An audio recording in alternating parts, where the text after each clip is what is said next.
Thank you, Mr. Chair. I rise today to speak in support of my amendment to the Protecting Free Speech from Government Interference Act.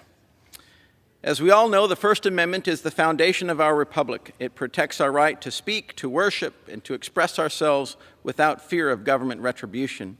Unfortunately, we've seen an alarming trend of government officials attempting to censor and silence viewpoints with which they disagree, which are frequently conservative viewpoints. This censorship often takes the form of using private companies to do the government's bidding, otherwise known as government by proxy censorship. The government can pressure or coerce these companies to silence certain viewpoints, effectively bypassing the protections afforded by the First Amendment. This is an egregious violation of our constitutional rights, and it must be stopped. That's why I'm proud to offer my amendment, which will strengthen the Protecting Free Speech from Government Interference Act.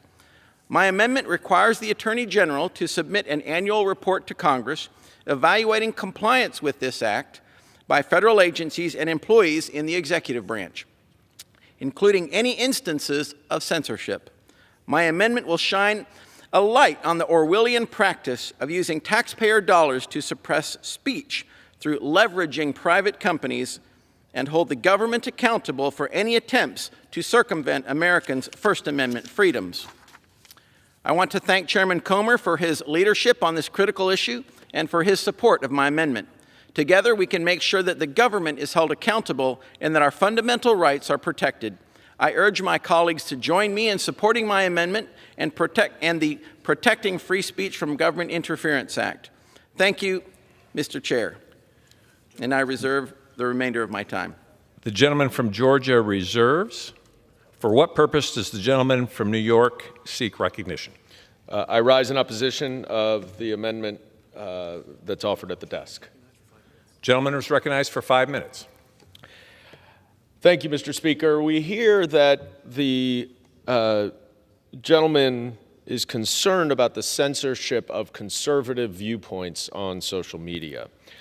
But we don't hear the same concern when Elon Musk takes over Twitter and immediately takes down the accounts of 6 journalists that he does not like. There was no other explanation for it, but it certainly sounds exactly like what my Republican colleagues are talking about, horrific censorship on Twitter. But somehow that is okay. So the only then explanation we get is, oh, well, it wasn't the federal government who told Mr. Musk to do that, and yet it was the federal government who told Twitter to, I don't know, stall the Hunter Biden story or whatever we did, whatever they were alleged to do. Well, the facts don't bear that out. There was actually no effort by the FBI to censor any journalist, any New York Post story, or anything else. But we continue to hear that over and over and over. Unfortunately, the facts don't actually match up with it. Now, Twitter can do whatever it wants. It's a private company. So we need to have some sort of nexus to the federal government, and unfortunately, the facts and the evidence that has so far been developed by the Republican majority on the Oversight Committee do not support any of these allegations. And what this amendment will do is continue their effort to undermine our federal law enforcement. Because what this amendment will do is create more bureaucracy, more reports, more time wasted on doing things other than keeping Americans safe and protecting our national security and our democracy. This is nothing but an effort to have our good men and women in federal law enforcement be distracted from doing the jobs that they're supposed to do, which is to protect our elections and our democracy from foreign interference rather than write lengthy reports. And for that reason, we will oppose this amendment, and I reserve the balance of my time. Gentleman reserves. The gentleman from Georgia is recognized. Thank you, Mr. Chair. You know, the gentleman from New York's remarks in opposition to my amendment are puzzling. I think my common sense amendment should pass with broad bipartisan support, as it simply requires transparency and accountability via the mechanism of a report to Congress. You know, that's not a novel idea. I think it's actually a very good one. It keeps the average American citizen informed. And now I would like to yield 1 minute to the gentleman from Kentucky, my good friend, Mr. Comer. Chairman. Gentleman from Kentucky is recognized. Thank you, Mr. Chair. I rise in support of the amendment. The Protecting Speech from Government Interference Act ensures that this new prohibition on the government censorship is enforced in the same way as the Hatch Act. My colleague's amendment, Mr. Clyde, provides much-needed oversight of the implementation and enforcement of this new prohibited federal employee activity. The amendments required annual reports by the Attorney General to be generated in consultation with the Office of Special Counsel will help Congress evaluate the government-wide compliance with this new prohibition. The Clyde Amendment will help create transparency and provide Congress valuable insight into any violations of this prohibition on government censorship.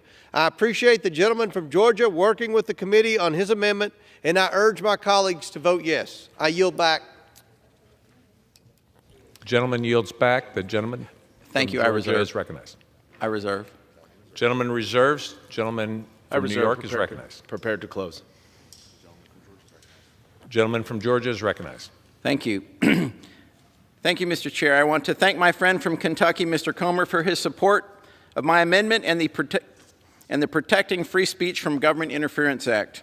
It's clear that this should be a bipartisan issue, and we must come together to protect Americans' fundamental right of free speech.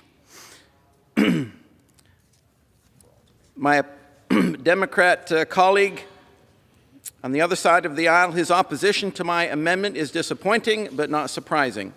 The Democrats have consistently shown that they are willing to use any means necessary to censor speech with which they disagree, whether it's through government officials or private companies. My amendment simply requires transparency and accountability from the executive branch, and I fail to see how anyone can be opposed to that. Again, I urge all my colleagues to support my amendment in the Protecting Free Speech from Government Interference Act. We must take a stand against government by proxy censorship and ensure that the First Amendment is upheld for all Americans. Thank you, and I yield back. Gentleman yields back. Gentleman from New York is recognized. Thank you, Mr. Speaker. You know, it's funny to hear about how the Democrats are colluding in order to censor free speech on social media when the administration in control of the federal government at the time of the alleged horrific censorship that my Republican colleagues are citing was a Republican administration. It was the administration of President Donald Trump in October of 2020 when the Hunter Biden laptop story was paused for 24 to 48 hours. And yet somehow I gather that the FBI is supposed to be a Democratic-leaning organization, an agency, doing the Democrats' bidding.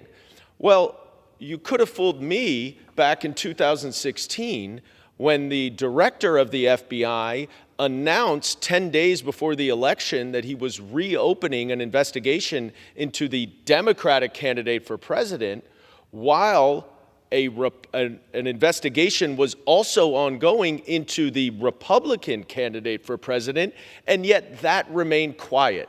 Explain to me how that is the FBI doing the bidding of the Democrats. This whole thing, this amendment and this bill have no place in this Congress. The amendment would just simply add more burdensome bureaucracy to what is already a fruitless effort of a bill. Therefore, we oppose this amendment, and I yield back. Gentleman yields.